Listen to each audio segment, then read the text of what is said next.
बदली, केले लेकर के आई, भगवान के सामने बैठ गई, एक दो केले खिलाए, खिलाते खिलाते बाप विभोर हो गई, भूल गई, अब छिलका खिलाने लगी, गिरी फेंकने लगी। एक दो नहीं, ना जाने कितने छिलका भगवान खा गए। आज भक्त खिला रहा है और भगवान खा रहे हैं बड़े प्रेम से। तो भगवान खा रहे थे, भगवान मना कर सकते थे कि काकी जी ये छिलका है, हमें गिरी खिलाओ। भगवान ने मना नहीं किया। क्यों नहीं किया? क्योंकि भगवान का संकल्प है।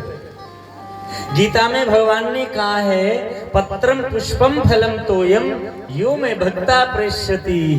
मुझको कोई भक्त प्रेम से, भाव से पत्र, पुष्प, जल कुछ भी अर्पण कर देता है, मैं उसे बड़े प्रेम से ग्रहण करता हूं। तो भगवान का ये संकल्प है, तो पत्ता भी दे दे उसे भी ग्रहण कर लेता हूं, कोई छिलका भी खिलाए वो भी ग्रहण कर लूंगा, तोयम पानी, पानी भी पिलाए तो भी मैं पी लूंगा, मगर पिलाए भाव से। बोलो जय श्री कृष्ण।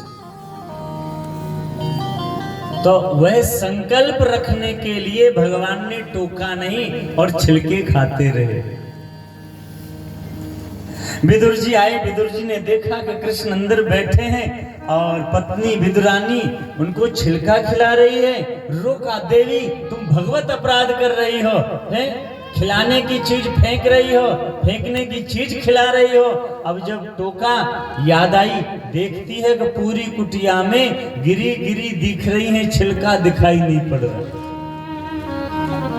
विदुरानी ने कहा, है माधव क्षमा कर देना, मैं आपके रूप में, आपके प्रेम में इतनी लग्न हो गई थी, संलग्न हो गई थी कि मैं भूल गई आपको क्या खिला रही हूं, मगर आप तो खाने वाले थे, आपने हमें क्यों नहीं टोका? भगवान ने कहा, भक्त मुझको जिस भाव से खिलाता है, मैं भी वह उसी भाव से ग्रहण करता हूं। भावग्राही जनार्दना। भगवान केवल भाव ग्रहण करते हैं, वस्तु का ग्रहण नहीं करते, भाव ग्रहण करते हैं। जैसे भाव का मतलब सार, सारग्राही जनार्दना, वो सार ग्रहण करते हैं।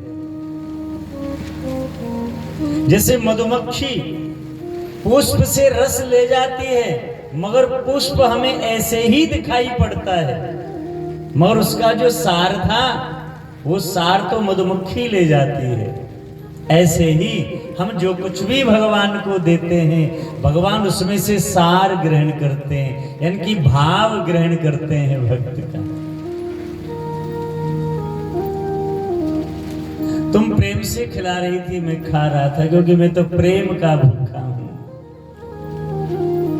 सूरदास जी ने पद गाया, सबसे ऊंची प्रेम सगा